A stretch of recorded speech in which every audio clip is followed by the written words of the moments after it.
প্রিয় শিক্ষার্থী, আসসালামু আলাইকুম।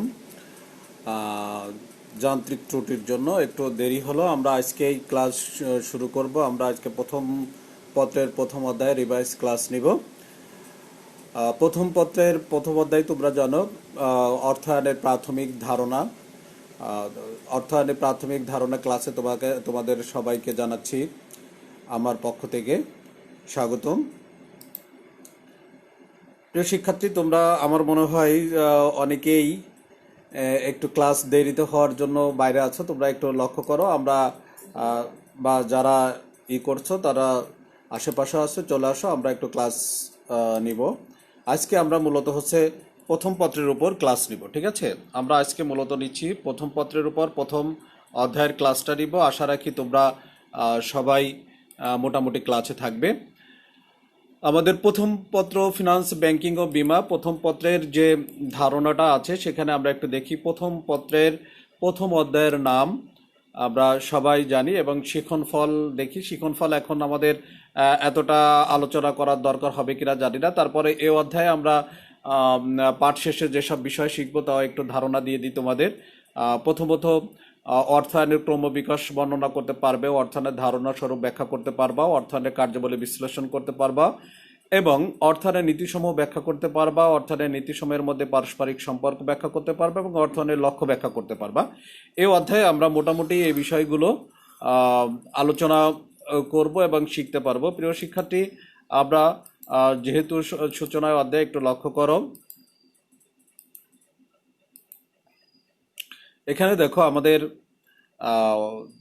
স্ক্রিনে তাকালে আমরা অর্থায়নের বিভিন্ন কাজগুলো সম্পর্কে মোটামুটি বুঝতে পারি। প্রথমে দেখো অর্থ সংগ্রহ করার জন্য ব্যস্ত আমরা, তারপরে সেগুলো আহ, কি হচ্ছে, আদান প্রদান হচ্ছে, আদান প্রদান থেকে আবার সঞ্চয় হচ্ছে, সঞ্চয় থেকে আবার সেটাকে আমরা কি করতেছি, যে অ্যাকুমুলেট করার চেষ্টা করতেছি, দ্যাট ইজ বিনিয়োগের চেষ্টা করতেছি। প্রিয় শিক্ষার্থী, আমরা প্রথমেই চলে যাব অর্থায়নের ধারণা। ঠিক আছে, আমরা এখন দেখব অর্থায়নের ধারণা। লক্ষ্য করো,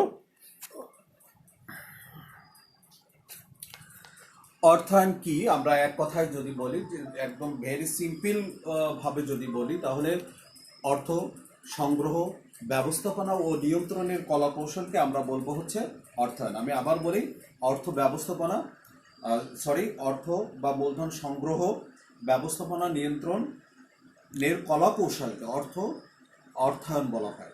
আমরা মূলত আমরা মূলত গিটম্যানের যদি সংজ্ঞাটি দেখি, তাহলে গিটম্যান কি বলেছে, যে finance is the art and science of collecting and managing money. অর্থাৎ এখানে যে কথাটা বলেছে গিটম্যান, সেটা হচ্ছে ফাইন্যান্স বা অর্থায়ন হচ্ছে অর্থ সংগ্রহ ও ব্যবস্থাপনার কলাকৌশল এবং বিজ্ঞানকে অর্থায়ন বলে। আমরা দেখো এখানে যদি এই সংজ্ঞাটি এখন নিই, সেটা ঠিক আছে, তিনি অনেক বড় ব্যক্তি, তারপরে এই সংজ্ঞাটা নিলে আমাদের কোথাও যেন একটু গ্যাপ থেকে যায়। আমরা এই সংজ্ঞাটাকে একটু মডারেট করে যদি বলি, তাহলে আমরা বলতে পারবো যে finance is the art and science of collecting, managing and controlling money. অর্থাৎ এক কথায়, এক মার্কের জন্য যদি তোমাকে বলা হয় যে ফিনান্স কি, তাহলে এক কথায় তুমি উত্তর দেবে যে ফাইন্যান্স ইজ দ্য বা অর্থায়ন হচ্ছে অর্থ সংগ্রহ, ব্যবস্থাপনা ও নিয়ন্ত্রণের কলাকৌশল ও বিজ্ঞান। ওকে প্রিয় শিক্ষার্থী, আমরা আরো সিম্পল যদি ভাবে বলি, দেখো যে ইনসাইক্লোপিডিয়ার যে সংজ্ঞাটা, যে finance is the art of finance is the act of providing means of payment. অর্থাৎ অর্থ পরিশোধের, লক্ষ্য করো, অর্থ পরিশোধের উপায়কে অর্থায়ন বলে। আমরা যে কোনো একটা সংজ্ঞা লিখলে আমাদের এক মার্কের জন্য অ্যান্সার হয়ে যাবে, তবে এমন সংজ্ঞা লিখব যে অন্তত এক্সামিনার আমার সংজ্ঞাটা পড়ে সন্তুষ্ট থাকবে এবং সে স্যাটিসফাইড হয়ে কি করবে, আমাদের পরের লেখাগুলোর সে আগ্রহ সহকারে দেখবে। ওকে, আমি যদি বলি এখানে দেখো যে অর্থ পরিশোধের উপায়কে অর্থায়ন বলে, তাহলে অর্থাৎ এখানে তোমাকে এক্সামিনার 1 মার্কস দিবে, কিন্তু সে জানবে যে এটা একটা ফাঁকিবাজি সংজ্ঞা হয়েছে। সেখানে আবার যদি আমরা গিটম্যানের সংজ্ঞাটা এখানে ব্যবহার করি, তাও দেখো যে কোথায় যেন একটু অপূর্ণাঙ্গ থেকে যায়। অর্থাৎ আমরা অর্থ সংগ্রহ করলাম, ব্যবস্থাপনা করলাম, বাট নিয়ন্ত্রণ করলাম না। তাহলে কিন্তু একটু কি বলা যায় যে অতৃপ্ত বোধ থাকতে পারে এক্সামিনারের। অর্থাৎ আমরা এমন একটা সংজ্ঞা ইউজ করব যেখানে আমাদের কি বলা যায় সংজ্ঞাটি পড়ে এক্সামিনার একে তো 1 দিবে এবং পরবর্তী 2 মার্কের জন্য আমাদের যে অনুধাবনমূলক লেখা সেখানেও কিছুটা ঘাটতি থাকলো যাতে এটাকে কভার করা যায়। এই জন্য আমরা বলবো, আমি আবার বলছি, অর্থ সংগ্রহ, ব্যবস্থাপনা ও নিয়ন্ত্রণের কলাকৌশল ও বিজ্ঞানকে আমরা বলি হচ্ছে অর্থায়ন। প্রিয় শিক্ষার্থী, আমরা নেক্সট স্লাইডে যাই। নেক্সট স্লাইডে দেখো কি বলেছেন, একটু লক্ষ্য করো যে অর্থায়নের ক্রমবিকাশ। আমরা অর্থায়নের ক্রমবিকাশ ওইভাবে এখন ক্লাসে আলোচনা করব না, তারপরে একটু দেখাই তোমাদের যে 1920 এর পূর্ববর্তী দশক, 1920 এর দশক, 30 দশক এবং 1940 দশক, 50 এবং বর্তমানটাকে বলা হচ্ছে 50 এবং 60 থেকে শুরু করে আধুনিক। আমরা যাই হোক, আমরা ক্রমবিকাশ নিয়ে এখন ক্লাসে সময় নষ্ট করব না, মূলত আমরা চলে যাব অর্থায়নের স্বরূপ বা প্রকৃতি। প্রিয় শিক্ষার্থী, লক্ষ্য করো, তোমরা একটু স্ক্রিনের দিকে লক্ষ্য করো।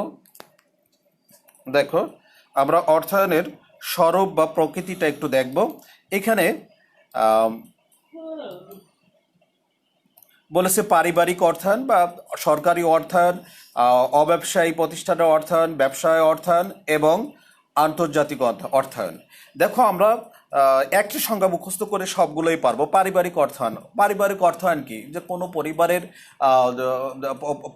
খরচ, কি বলা যায় যে কোনো পরিবার পরিচালনা করার জন্য অর্থ সংগ্রহ, ব্যবস্থাপনা ও নিয়ন্ত্রণকে আমরা বলবো হচ্ছে পারিবারিক অর্থায়ন। সরকারি অর্থায়ন, সরকারের আয় ব্যয় কি করা যায় যে ব্যবস্থাপনা, আয় ব্যয় নিয়ন্ত্রণ করার কলাকৌশল ও ব্যবস্থাপনাকে বলবো হচ্ছে সরকারি অর্থায়ন। অব্যবসায় প্রতিষ্ঠানের অর্থ সংগ্রহ, ব্যবস্থাপনা ও নিয়ন্ত্রণকে, অর্থাৎ আমরা একটা সংজ্ঞার সাথে ওইগুলো যুক্ত করে দিলেই আমাদের সকল সংজ্ঞাগুলো বা অর্থায়নের প্রকৃতিটা আমরা পেয়ে যাব। প্রিয় শিক্ষার্থী, দেখো, ব্যবসায়িক অর্থায়নকে আবার আমরা একটু কয়েক ভাগে ভাগ করেছি, একটু লক্ষ্য করো। সেখানে আছে এক মালিকানা ব্যবসা, অংশীদারি ব্যবসায় এবং যৌথ মূলধনী ব্যবসায়। এক মালিকানা কারবার আমরা তোমরা এটা অ্যাকাউন্টিংয়ে পড়বা এবং ম্যানেজমেন্টে পড়বা। তারপরেও আমি একটু বলছি যে এক মালিকানা ব্যবসাকে যে ব্যবসা প্রতিষ্ঠানে মালিক সর্বেসর্বা, অর্থাৎ একজন মালিক থাকে এবং সমস্ত প্রকার সিদ্ধান্ত গ্রহণ তিনি নেন এবং যে মুনাফা অর্জন হয়, মুনাফা সর্বোচ্চ তার এবং প্রতিষ্ঠানের সমস্ত দায় দায়িত্ব তাকে আমরা বলবো হচ্ছে এক মালিকানা কারবার। অংশীদারি কারবার, 2 বা ততোধিক ব্যক্তি মূলধন এবং মুনাফা অংশীদারিত্বের ভিত্তিতে যে ব্যবসা প্রতিষ্ঠান পরিচালনা করে তাকে আমরা অংশীদারি ব্যবসা বলবো। অংশীদারি ব্যবসার চুক্তি অংশীদারি কারবারের মূল ভিত্তি। লক্ষ্য করে, চুক্তি অংশীদারি কারবারের মূল ভিত্তি। তবে এই চুক্তি লিখিত বা মৌখিক যে কোনো প্রকার হতে পারে, লিখিত চুক্তি হওয়া বাঞ্ছনীয়। ওকে, এরপরে দেখো আন্তর্জাতিক ক্ষেত্রে আমরা চলে যাব হচ্ছে যৌথ মূলধনী ব্যবসায়। অর্থাৎ যৌথ মূলধনী ব্যবসায় বলতে আমরা বোঝাচ্ছি যে কমপক্ষে 7 জন বা তার বেশি এবং প্রাইভেট বা পাবলিক লিমিটেডের ক্ষেত্রে অর্থাৎ কতিপয় ব্যক্তি একত্রিত হয়ে মুনাফা অর্জন নয় প্রতিষ্ঠানের সেবার জন্য যে ব্যবসা পরিচালনা করা হয় তাকে আমরা বলবো হচ্ছে যৌথ মূলধনী ব্যবসা। এটা আমরা ফিনান্সের জাস্ট একটু ধারণার জন্য পড়লাম, এত এখানে আমাদের দরকার হবে না, কারণ অন্য সাবজেক্টে আমরা এগুলো পড়ে থাকবো। প্রিয় শিক্ষার্থী, আমরা ফিনান্সের মূলত আছে ব্যবসা অর্থায়ন এবং সরকারি অর্থায়নের মধ্যে পার্থক্য। লক্ষ্য করো, ব্যবসা অর্থায়ন বলতে ব্যবসা প্রতিষ্ঠানে কি পরিমাণ মূলধন প্রয়োজন, এবং লক্ষ্য করো যে ব্যবসা অর্থায়ন বলতে আমরা বোঝাচ্ছি যে ব্যবসা প্রতিষ্ঠানে কি পরিমাণ মূলধন প্রয়োজন, কোন কোন উৎস থেকে আমরা অর্থ সংগ্রহ করব, কোন উদ্দেশ্যে কোন কোন খাতে আমরা বিনিয়োগ করব এবং কোন খাতে বিনিয়োগ করলে আমার মুনাফা সর্বাধিক অর্জন করা সম্ভব হবে, এই নিয়ে যে অর্থায়ন আলোচনা করা হচ্ছে তাকে আমরা বলি হচ্ছে ব্যবসায়িক অর্থায়ন।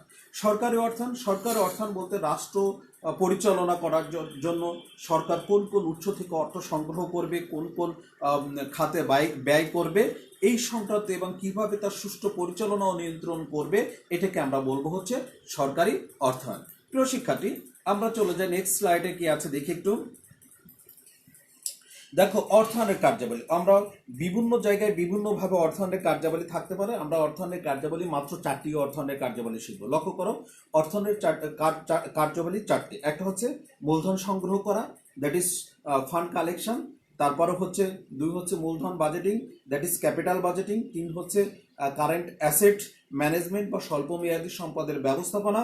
এবং 4 হচ্ছে ডিস্ট্রিবিউশন অফ ফান্ড, যেটাকে আমরা বলি হচ্ছে তহবিল বন্টন। প্রথমে আসি আমরা অর্থ সংগ্রহ বা তহবিল সংগ্রহ। প্রিয় শিক্ষার্থী, তুমি দেখো সামনে আমাদের ঈদ আসছে, বা মনে করো যে রোজার ঈদ, যদিও এবারে তেমন হয় নাই, তারপরেও আমরা মনে করি যে আমাদের সামনে ঈদে কি করতে হবে, আমি এই বিষয়গুলো কিনবো, আমার এই বিষয়গুলো দরকার আছে, অর্থাৎ আমার এতগুলো টাকা দরকার। প্রিয় শিক্ষার্থী, লক্ষ্য করো যে তুমি তোমার বাবার কাছ থেকে নিবা, তোমার মার কাছ থেকে নিবা, তোমার ফুফির কাছ থেকে নিবা, বা খালামণির কাছ থেকে নিবা, এরকম যে বিভিন্ন উৎস থেকে অর্থ কি করতেছে, সংগ্রহ করা। তাহলে অর্থায়নের প্রথম কাজ হচ্ছে অর্থ সংগ্রহ করা। কোন উৎস থেকে, কোন কোন উৎস থেকে আমরা অর্থ সংগ্রহ করব, কোন উৎস থেকে আমরা সহজে অর্থ সংগ্রহ করতে পারি এবং অর্থ সংগ্রহ খরচ কম হবে, সেই সকল উৎস থেকে আমরা অর্থ সংগ্রহ করব। অর্থ সংগ্রহ হচ্ছে কি অর্থায়নের প্রথম কাজ। প্রিয় শিক্ষার্থী, এরপরে আসে আমরা মূলধন বাজেটিং। এবার সংগৃহীত অর্থ কোন কোন খাতে ব্যয় করব এবং কোন খাতে ব্যয় করলে আমাদের মুনাফা সর্বাধিক হবে এবং আমাদের টাকাটা সর্বদ্রুত উঠে আসবে, সেই সব খাতে আমরা বিনিয়োগ করব। এই যে দীর্ঘমেয়াদী বিনিয়োগ সিদ্ধান্ত, এই দীর্ঘমেয়াদী বিনিয়োগ সিদ্ধান্তটা হচ্ছে মূলধন বাজেটিং। এরপর আসি আমরা স্বল্প মেয়াদে সম্পদের ব্যবস্থাপনা, অর্থাৎ কোনো একটা ব্যবসা প্রতিষ্ঠান পরিচালনা করার জন্য, দৈনন্দিন কার্যাবলী সম্পাদন করার জন্য কিছু অর্থের প্রয়োজন হয়। এই অর্থকে আমরা বলি হচ্ছে স্বল্পমেয়াদী অর্থায়ন। এই অর্থায়নকে আবার অন্যভাবে বলা যায় তারল্য সম্পদ। অর্থাৎ এই স্বল্পমেয়াদী অর্থায়ন কি পরিমাণ আমরা আমার প্রতিষ্ঠানে অর্থ হাতে রাখবো। আমরা জানি যে আমরা যত বেশি বিনিয়োগ করব তত বেশি আমাদের কি হবে, লাভ হবে। আবার যত কম বিনিয়োগ করব আমাদের লসটা তত হবে। প্রিয় শিক্ষার্থী, একটু লক্ষ্য করো, একটু লক্ষ্য করো আমরা এখন কিভাবে তাহলে কি পরিমাণ অর্থ আমরা বিনিয়োগ করবো। অর্থাৎ আমাদের দৈনন্দিন কার্যাবলী সম্পাদন করার জন্য যতগুলো সম্পদ আমার প্রতিষ্ঠানে রাখা দরকার, কি পরিমাণ সম্পদ দরকার এবং কিভাবে পরিচালনা করা দরকার, সেটাকে আমরা বলি স্বল্প মেয়াদী সম্পদের ব্যবস্থাপনা। এরপরে আসি তহবিল বন্টন, ডিস্ট্রিবিউশন অফ ফান্ড। অর্থাৎ আমরা সংগৃহীত কি করলাম, অর্থ সংগ্রহ করলাম, তারপরে কোন কোন খাতে বিনিয়োগ করব সেটাও আমরা করলাম। এবার সেটা ব্যবসা পরিচালনা করার জন্য কি করলাম, স্বল্প মেয়াদী সম্পদের ব্যবস্থাপনা করলাম। এবার আসি আমরা তহবিল বন্টন, অর্থাৎ অর্থায়নের শেষ ধাপ। তহবিল বন্টন বলতে আমরা বোঝাচ্ছি যে মুনাফা, তোমার একটা প্রতিষ্ঠানে কি পরিমাণ মুনাফা অর্জিত করলো বছরে, এই মুনাফার কত অংশ সে লভ্যাংশ হিসাবে শেয়ার হোল্ডার মধ্যে বন্টন করবে, কত অংশ সে কি করবে, রিটেন আর্নিং হিসাবে রেখে দেবে, অর্থাৎ ভবিষ্যতে কোনো সম্ভাব্য সমস্যা বা মোকাবেলা করার জন্য রেখে দেবে, যেটাকে আমরা বলি রিটেন আর্নিং বা সংরক্ষিত মুনাফা। এটাকে আমরা বলতেছি কি যে অর্থায়নের শেষ ধাপ, কাজের শেষ ধাপ বা চতুর্থ নম্বর কাজ তহবিল বন্টন করা। প্রিয় শিক্ষার্থী, এছাড়াও আরো কিছু কার্যাবলী সম্পাদন করে থাকে, এটা আমরা বড় ক্লাসে পড়বো, তারপরে একটু ধারণা নিই। প্রথম হচ্ছে যে ফাইন্যান্সিয়াল প্ল্যানিং, অর্থাৎ অর্থায়ন পরিকল্পনা করা। তারপরে ইনভেস্টমেন্ট অফ ফান্ড, ফান্ডটা কোন কোন খাতে আমরা ইনভেস্ট করতেছি। প্রোটেকশন অফ ফান্ড, ফান্ডটাকে আমরা প্রোটেক্ট করব। এবং কস্ট কন্ট্রোল, ব্যয় নিয়ন্ত্রণ করা। এগুলো কিছু কিছু বইতে আমরা পাইতে পারি, কিন্তু ঠিক আছে, আমাদের দরকার নেই। আমরা প্রথমত 4টি সংজ্ঞা শিখবো, তাহলে 4টি কার্যাবলী শিখবো। 4টা কার্যাবলী কি আমি আবার বলি, অর্থ সংগ্রহ, তারপর হচ্ছে মূলধন বাজেটিং, তারপর কি স্বল্পমেয়াদী সম্পদের ব্যবস্থাপনা, এবং সর্বশেষ তহবিল বন্টন। ওকে, এই 4টি কাজ মনে রাখলেই চলবে। প্রিয় শিক্ষার্থী, আমরা চলে যাই নেক্সট স্লাইডে।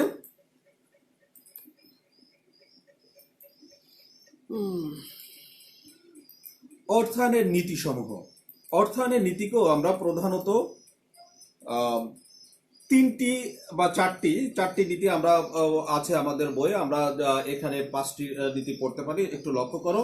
তার মধ্যে ঝুঁকি ও মুনাফা নীতি, তারল্য মুনাফা নীতি, পোর্টফোলিও ও বৈচিত্র্যায়নের নীতি। তাহলে আমাদের অর্থায়নের নীতি কয়টি, একটু লক্ষ্য করো। তোমরা দেখো, প্রথমত দেখো কি কি নীতি আছে।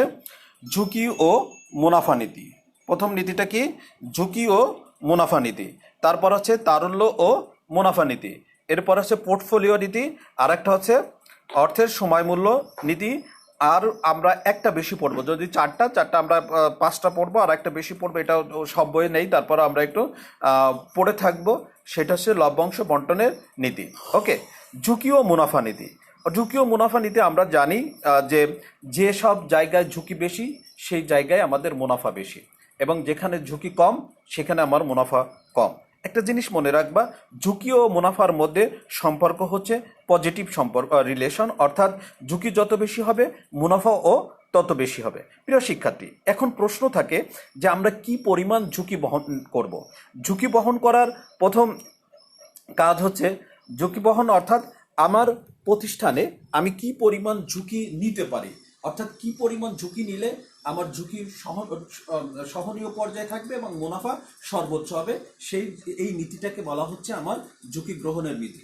অর্থাৎ আমি সর্বোচ্চ মুনাফা অর্জন করব এরকম ঝুঁকি নিব এবং সেই ঝুঁকিটা আমার জন্য টলারেট করা সহজ হবে। ওকে, এরপর আসে তারল্য ও মুনাফা নীতি। তাহলে আমরা বুঝলাম ঝুঁকি, তোমাকে যদি কেউ প্রশ্ন করে ঝুঁকি ও মুনাফার মধ্যে সম্পর্ক কিরূপ, তখন আমরা বলবো যে ঝুঁকি ও মুনাফার মধ্যে সম্পর্ক হচ্ছে সমমুখী, ওকে, বা পজিটিভ রিলেশন। এরপর আসি তারল্য ও মুনাফা নীতি। তারল্য বলতে আমরা কি বুঝি, যে কত দ্রুত কোনো সম্পদকে বা কোনো কিছুকে নগদ অর্থে রূপান্তর করার ক্ষমতাকে লিকুইডিটি বা তারল্য বলা হয়। আরো সহজ করে বলি যে তারল্য হচ্ছে অর্থ কোনো একটা কোনো কিছুকে নগদ অর্থে রূপান্তর করা। ওকে, রূপান্তর করার ক্ষমতা হচ্ছে তারল্য। আমরা এখন আসি তারল্য মুনাফা নীতি। তারল্য বলতে আমরা বুঝলাম, এখন তারল্য মুনাফার মধ্যে বিপরীত সম্পর্ক বিদ্যমান। তারল্যটা কি? দৈনন্দিন কার্যাবলী সম্পাদন করার জন্য যে হার্ড ক্যাশটা রাখি সেটা হচ্ছে আমাদের তারল্য। ওকে, এখন আমি যদি আমার মূলধনের সকল মানে সবটুকুই তারল্য হিসাবে রেখে দিই তাহলে আমার বিনিয়োগটা কম হচ্ছে, আর বিনিয়োগ কম হলে কি হবে, আমার মুনাফা কম হবে। তাহলে তারল্য এবং মুনাফার মধ্যে সম্পর্ক হলো বিপরীতমুখী। ওকে, তারল্য এবং মুনাফার মধ্যে সম্পর্ক বিপরীতমুখী, মনে রাখতে হবে। তারল্য যত বেশি হবে মুনাফা তত কম হবে, মুনাফা যত বেশি হবে তারল্য তত কম হবে। ওকে, এইটা জিনিসটা মনে রাখতে হবে। এরপরে আসি আমরা অর্থের সময় মূল্য নীতি। অর্থের সময় মূল্য নীতি আমরা বলতে কি বুঝি? অর্থের সময় মূল্য খুব সহজে যেটা বলি যে আজকে কোনো এক টাকার মূল্য কালকে কোনো এক টাকার মূল্য এক নয়। ওকে, অর্থাৎ সময় পরিবর্তনের সাথে সাথে অর্থের মূল্যের যে পরিবর্তন, এই পরিবর্তনটাকে বলা হয় অর্থের সময় মূল্য নীতি।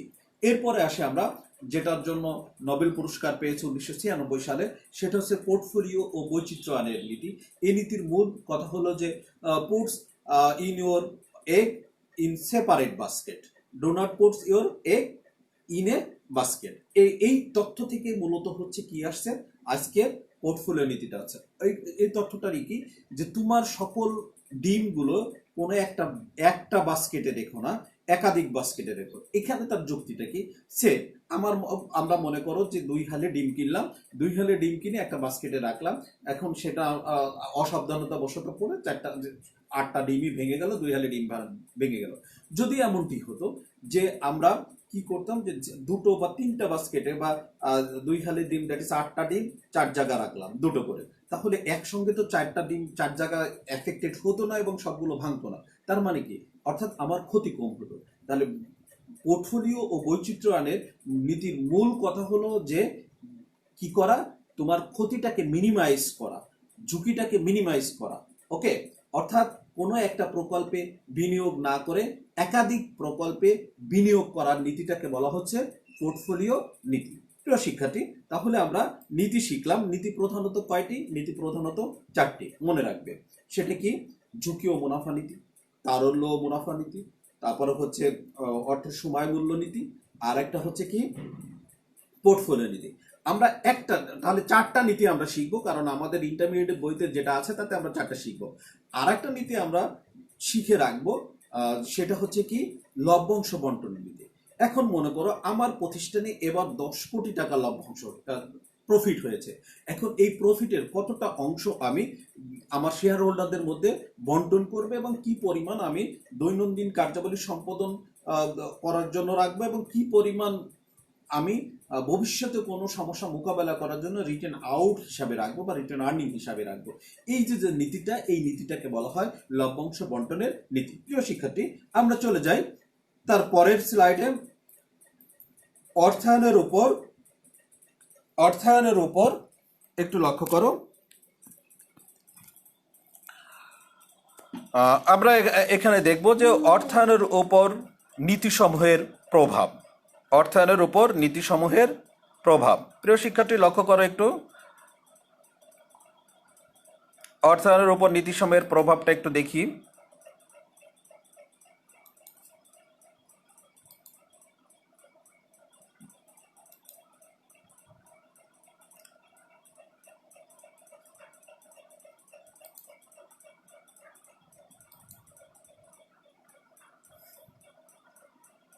আগে নীতিসমূহ প্রভাবটা দেখি, তারপরে আমরা লক্ষ্যটা, যেহেতু আমি বলে ফেলেছি লক্ষ্যটা আমরা দেখি, তারপরে অর্থায়নের নীতিসমূহের প্রভাব। ওকে, দেখো এখানে নীতির প্রভাব কিভাবে পড়ছে। প্রতিটা কাজের সাথে কিন্তু নীতির প্রভাব রয়েছে। একটু লক্ষ্য করো, প্রথমে বলছে তহবিল সংগ্রহের ক্ষেত্রে বৈচিত্র্যায়নের নীতি ও ঝুঁকি ও মুনাফার নীতির প্রভাব আছে। কিভাবে? দেখো যে তহবিল সংগ্রহের ক্ষেত্রে দুটো নীতি কাজ করছে। একটা হচ্ছে বৈচিত্র্যায়নের নীতি এবং ঝুঁকি ও মুনাফা নীতি। প্রথমত আমরা দেখব যে বৈচিত্র্যায়নের নীতিটাকে, অর্থাৎ আমরা একটা উৎস থেকে তহবিল সংগ্রহ না করে একাধিক উৎস থেকে সংগ্রহ করলাম। এটা কোন নীতি? এটা হচ্ছে বৈচিত্র্যায়নের নীতি। তহবিল সংগ্রহের ক্ষেত্রে আমাদের দুটো নীতি কাজ করছে। আর একটা হচ্ছে কি, যে সকল উৎস থেকে তথ্য সংগ্রহ করলে আমার ব্যয় কম হবে এবং ঝুঁকি কম হবে এবং মুনাফা বেশি হবে, সেই সকল উৎস থেকে আমরা অর্থ সংগ্রহ করব। তার মানে এটা কি হলো, যে ঝুঁকি ও মুনাফা নীতি। তাহলে অর্থ সংগ্রহের কার্যাবলীটাকে কি করছে, যে দুটো নীতি প্রভাব ফেলছে। এবার আসি আমরা মূলধন বাজেটিং কার্যাবলীর উপর কোন নীতিটা প্রভাব ফেলে। দেখো, মূলধন বাজেটিং সিদ্ধান্তের ক্ষেত্রে ঝুঁকি ও মুনাফা নীতির প্রভাব, অর্থাৎ এখানে একটা মাত্র নীতি প্রভাব বিস্তার করছে। সেটা হচ্ছে কোন কোন ক্ষেত্রে আমরা বিনিয়োগ করলে ঝুঁকি কম হবে এবং মুনাফা বেশি হবে, বা সেই সকল ক্ষেত্রে আমরা কি করব, দীর্ঘমেয়াদী বিনিয়োগ করব। এটা হচ্ছে মূলধন বাজেটিংয়ের মূল কাজ। ওকে, তাহলে আমরা দেখলাম মূলধন বাজেটিংয়ের কাজের ক্ষেত্রে কোন নীতিটা কাজ করছে, ঝুঁকি ও মুনাফা নীতি। দুটো কাজ দেখলাম, দুটো কাজেই কিন্তু ঝুঁকি ও মুনাফা নীতি কাজ করছে। প্রিয় শিক্ষার্থী, 3 নম্বর কাজটা ছিল আমাদের চলতি সম্পদের ব্যবস্থাপনার ক্ষেত্রে তারল্য। চলতি সম্পদের ব্যবস্থাপনা আমরা এমনিই বুঝতেছি যে কোন নীতিটা কাজ করবে। এখানে তারল্য ও মুনাফার নীতিটা কাজ করবে। কিভাবে? দেখো, যে চলতি সম্পদ ব্যবস্থাপনা বলতে আমরা কি বুঝি, অর্থাৎ আমাদের দৈনন্দিন কার্যাবলী সম্পাদন করার জন্য, অর্থাৎ যে সকল সম্পদের সাধারণত কি বলা যায় 1 বছর এর মেয়াদ, তাকে আমরা ব্যবস্থাপনা করাটাই হচ্ছে চলতি সম্পদের ব্যবস্থাপনা। এবার তারল্য মুনাফা, চলতি সম্পদের ব্যবস্থাপনা, অর্থাৎ চলতি সম্পদ যদি আমরা সব কিছুই দৈনন্দিন কার্যাবলী সম্পাদন করার জন্য রেখে দিই, তাহলে তো মুনাফা কম হবে, তোমরা ভালো করেই বুঝতে পারছো। আবার যদি সবগুলো আমরা যদি বিনিয়োগ করে দিই, তাহলে আমাদের দৈনন্দিন কার্যাবলী আমরা আর করতে পারবো না। ধরে নাও একজন তুমি মাল নিয়ে আসছো, এখানে রিক্সা ভাড়া দিতে হবে বা ট্রাক ভাড়া দিতে হবে, তোমার এই টাকাটা নেই। এখন ট্রাক ভাড়া তো আর বাকি তো হয় না, তাই না? এরপরে আসি আমরা, তাহলে কি চলতি সম্পদ ব্যবস্থাপনার ক্ষেত্রে কোন নীতি কাজ করলো, তারল্য ও মুনাফার নীতি কাজ করলো। এরপর আসি আমরা তহবিল বন্টনের ক্ষেত্রে ঝুঁকি ও মুনাফা নীতি প্রভাব বিস্তার করলো। প্রিয় শিক্ষার্থী, দেখো তহবিল বন্টনের ক্ষেত্রেও ঝুঁকি ও মুনাফা নীতি। তার মানে আমরা দেখলাম যে এখানে ঝুঁকি ও মুনাফা 4টা কার্যাবলীর মধ্যে 3টি কার্যাবলীকে প্রভাবিত করছে। ওকে, এই কথাটা একটু মনে রাখবা। সেটা হচ্ছে কি, তহবিল সংগ্রহের ক্ষেত্রে ঝুঁকি মুনাফা প্রভাব ফেলে, তারপর হচ্ছে মূলধন বাজেটিংয়ের ক্ষেত্রে প্রভাব ফেলে, এবং তহবিল বন্টনের ক্ষেত্রে শুধুমাত্র একটাই প্রভাব ফেলে না, সেটা হচ্ছে চলতি সম্পদের ব্যবস্থাপনার ক্ষেত্রে এখানে একটাই কাজ করছে, সেটা কি, তারল্য ও মুনাফা নীতির প্রভাবটা। ওকে প্রিয় শিক্ষার্থী, আমরা এখন চলে যাব, একটু লক্ষ্য করে এখন আমরা নেক্সট স্লাইডে চলে যাব, অর্থাৎ অর্থায়নের লক্ষ্য। ঠিক আছে, অর্থায়নের লক্ষ্য আমরা জানি, অর্থায়নের লক্ষ্য সমূহকে আমরা মাত্র 2টি ভাগে বিভক্ত করতে পারি। ঠিক আছে, একটা হচ্ছে, একটু লক্ষ্য করো, আমাদের প্রথম লক্ষ্য হচ্ছে কি, স্বল্প মেয়াদি একটু লক্ষ্য করো, প্রথম লক্ষ্যটা হচ্ছে মুনাফা সর্বাধিকরণ এবং দ্বিতীয় লক্ষ্যটা হচ্ছে আমাদের সম্পদ সর্বাধিকরণ। মুনাফা সর্বোচ্চকরণ কি? কোনো ফার্ম বা ব্যবসা প্রতিষ্ঠানে মুনাফা বৃদ্ধি করাকে মুনাফা সর্বাধিকরণ বলে। এ কথার মূল কথা হলো যে আমি কিছুই বুঝি না, আমাকে মুনাফা বৃদ্ধি করতে হবে। ওকে, আমার কোনো কিছু দরকার নেই, আমি মুনাফা বৃদ্ধি করব, এটাই আমার মূল কথা। একটি কোম্পানি ব্যবসায় প্রতিষ্ঠানে বা সমাজের চাহিদা অনুযায়ী ব্যয় কমিয়ে গুণগত মানসম্পন্ন পণ্য এবং সেবা প্রদানে মুনাফা বৃদ্ধি করতে পারে। এখন দেখো, এই মুনাফা বৃদ্ধিকরণের কিছু আছে, সমালোচনা আছে। প্রথম হচ্ছে এটা দীর্ঘমেয়াদের জন্য সঠিক নয়। এটা কোনো একটা সুনির্দিষ্ট বা স্বল্প মেয়াদের জন্য আমি মুনাফা বেশি অর্জন করব, এই ক্ষেত্রে এটা গ্রহণযোগ্যতা পায়। কিন্তু দীর্ঘমেয়াদের ক্ষেত্রে শুধুমাত্র আমি মুনাফা অর্জন করব, সেটা কিন্তু প্রযোজ্য নয়। এরপরে আসে আমরা সম্পদ সর্বাধিকরণ বলতে কি বুঝি। সম্পদ সর্বাধিকরণ বলতে আমরা খুব নর্মালি যেটা বুঝে থাকি, সম্পদ সর্বাধিকরণ বলতে আমরা নর্মালি যেটা বুঝে থাকি সেটা হচ্ছে সম্পদের মূল্য সর্বাধিকরণ। ওকে, সম্পদের মূল্য আমরা সর্বাধিকরণ করাকে বুঝি হচ্ছে যে সম্পদ সর্বাধিকরণ। শেয়ার হোল্ডারগণের সম্পদ সর্বাধিকরণ ফার্মের একটি উল্লেখযোগ্য উদ্দেশ্য বা লক্ষ্য। ফার্মের মালিকদের সম্পদের পরিমাপ করা হয় শেয়ারের বর্তমান বাজার মূল্য দ্বারা। এবার আসি আমরা এই দুটো লক্ষ্যের মধ্যে কোনটা কম্পারেটিভ ভাবে ভালো। দেখো, আমরা প্রথম লক্ষ্যটা দেখেছি মুনাফা সর্বাধিকরণ বা মুনাফা সর্বোচ্চকরণ। মুনাফা সর্বোচ্চকরণ স্বল্প মেয়াদের জন্য ঠিক আছে, ওকে। কিন্তু এর কিছু সমালোচনা আছে, যেমন এই অর্থের সময় মূল্যকে বিবেচনা করে না, ঝুঁকিকে বিবেচনা করে না, অর্থের কি বলা যায় যে মুদ্রাস্ফীতিটাকে বিবেচনা করে না।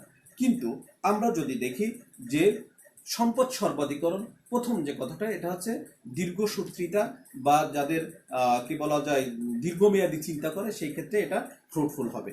আবার আসে যেটাকে ঝুঁকিটাকে বিবেচনা করে, এটা অর্থের সময় মূল্যটাকে বিবেচনা করে, মুদ্রাস্ফীতিটা বিবেচনা করে। অর্থাৎ এই সকল কারণে আমরা এখানে কি করব যে আমাদের মূল উদ্দেশ্য থাকবে সম্পদ সর্বাধিকরণ। ঠিক আছে প্রিয় শিক্ষার্থী, এই ছিল আমাদের মোটামুটি আজকে আমরা এইটুকু শিখি। নেক্সট ক্লাসে আমরা আরো একটু আমরা সামষ্টিক অর্থনীতি শিখব, অর্থায়নের সামাজিক দায়িত্ব শিখব, আরো কিছু টুকিটাকি বিষয় আমরা শিখব। তোমরা ভালো থাকো, সুস্থ থাকো। আমি আবারও বলছি, আমাদের আজকে এটা ক্লাসটা একটু নিতে দেরি হয়ে গেল, এই জন্য আমি দুঃখিত। আশা রাখি আমরা মঙ্গলবারের ক্লাসটা ঠিক সময় নিব। সবাইকে ধন্যবাদ জানাচ্ছি। আজকের মতো এখানে শেষ করছি। আল্লাহ হাফেজ।